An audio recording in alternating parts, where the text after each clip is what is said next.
歡迎來到新興消息頻道，請訂閱頻道，所以大家不要錯過當天最熱門的新聞。我們今天的時事通訊包括以下內容：趙麗穎哭了後，我才知道她和馮紹峰離婚的真相。9月21日，飛天獎優秀女演員獎花落趙麗穎。此消息一出，有人歡喜有人罵，這很正常。東坡先生早就說過，高處不勝寒，承受質疑是王者自帶的資質。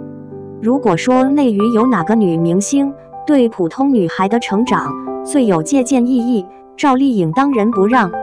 熱度過去後，結合趙麗穎談談出身比較差的女孩如何摘取好運，不再贅述塵封資料，直接送上鮮活認知。審判不想。出身比較差的女孩，成年後步入江湖的第一關，就是要接受世俗審判。這個社會最顯性的潛規則是慕強，不管哪個圈層，都是按照強者的傲慢在挑剔弱者。貧窮、土氣、露怯、沒有氣場、匱乏見識，這是早期趙麗穎承受的詬病，也是成年你我曾經的羞恥。不必否認，大膽承認。都說窮人家的孩子早當家，真相其實是，窮人家的孩子早早學會了吃掙錢的苦，卻遲遲看不透人性的惡。如此，真正步入某個圈層後，就在猝不及防中接受拷打，連受重創，直面惡意，扛過了毒打，看透了人性，我們會抵達人生的更高維度，不怕吃生活和工作的辛苦，也懂得人性和社會的幽暗，加上窮孩子自帶的善良和柔韌，會助我們在擅長且喜歡的事情上嶄露頭角。拿了雙世桂冠的趙麗穎證明了這一點。她剛出道時被瘋狂吐槽的太土氣，學歷低，大圓臉，只適合演丫鬟。如今18年一晃而過，趙麗穎衣品妥帖，演技進步，公開資料的畢業院校仍是廊坊電子信息工程學校，不跟風整容，不兜售隱私，憑借演什麼像什麼的演技，在85花中脫穎而出。世間有人謗我、欺我、辱我、笑我、輕我、賤我、騙我，我當如何？雙引號，你且忍他，讓他，避他，由他，耐他，敬他，不要理他，再過幾年，你再看他。雙引號，這是窮孩子謀生的第一條法則。不想去沉澱、誣陷、賭行。總有出身貧寒的姑娘給我來信，說出身普通，工作努力，獲得獎項，卻遭妒忌，被造謠和領導有一腿，要如何自證？我回復他們：不要自證。你要如何自證和領導沒有一腿？你一張口，人們聽見的只是有一腿，而不是沒有。這就是心理學上的房間裡有隻粉色大象的自證陷阱。我讓你不要去想象房間裡有隻粉色大象，你頭腦裡首先竄出來的恰恰是一隻粉色的大象。人類大腦的設置是感性永遠快於理性一步，大腦要先感性地意識到聽到的是什麼，而後才能理性地遵從不要那個什麼。永遠不要向誣陷你的人自證，因為自證無異於剖腹驗證吃了幾碗涼粉。誣陷你的人比你還清楚你有多冤枉，他敢造謠你，就是看你出身不硬，沒有靠山，容易欺負。否則他為什麼不敢造謠張局長、王處長的女兒？那就任由惡人傷害嗎？不去自證謠言本身，而要敢於升維解決。趙麗穎2018年至2019年陷入非常歹毒的惡意，她沒有自證，而是賭行的該幹嘛幹嘛，同時採取法律措施維護自己聲譽。這就是用升維的方式跳出與惡龍糾纏的泥沼。不與惡同頻，惡就不會反噬我；跳出惡的陷阱，惡就原形畢露。你走得正，行得端，有人造謠你，不要辯解，不要自證，不要糾纏，繼續賭行，把那些傷害你的人甩得遠遠的，就仿佛他們死了一樣，而後用更高維度的力量蔑視、反殺、雪恥。這是窮人家謀生第2條法則。賭行，去登高，喧囂，沉香。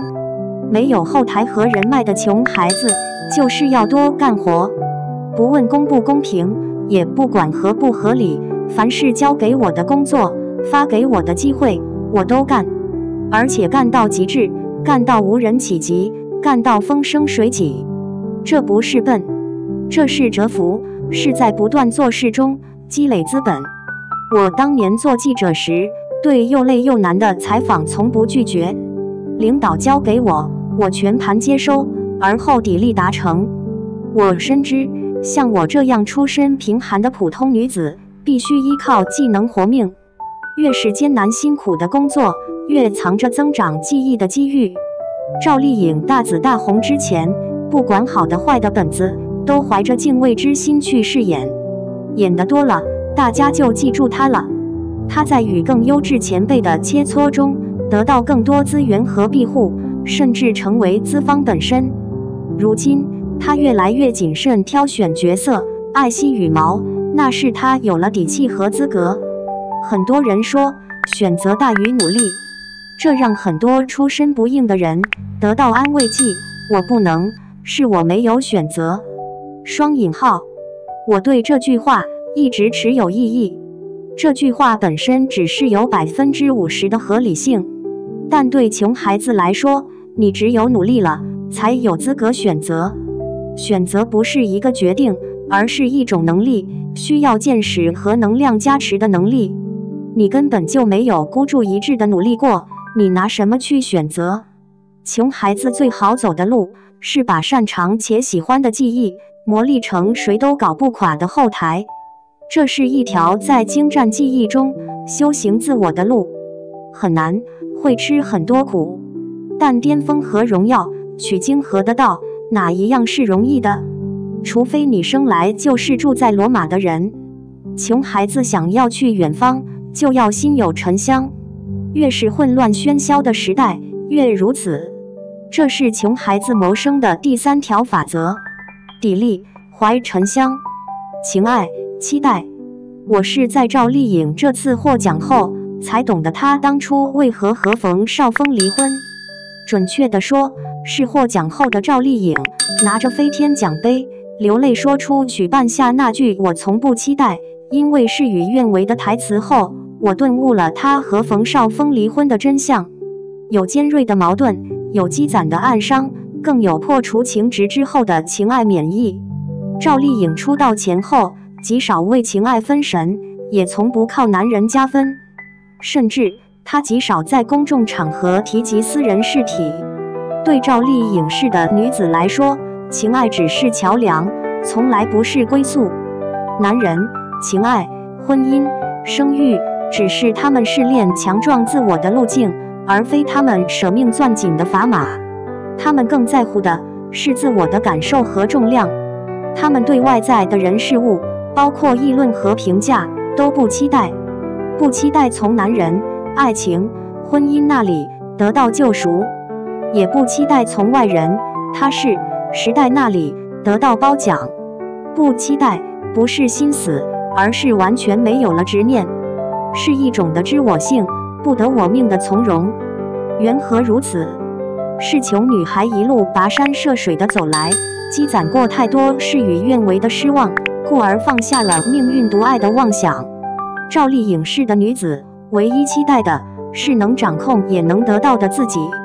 這種沉默的清醒，讓她們身上有種超越女性感性與纏綿的冷酷感和清冽感。不愛的人，迅即離開，絕不交惡，也不糾纏；不成的事，馬上放下，絕不內耗，也不回首。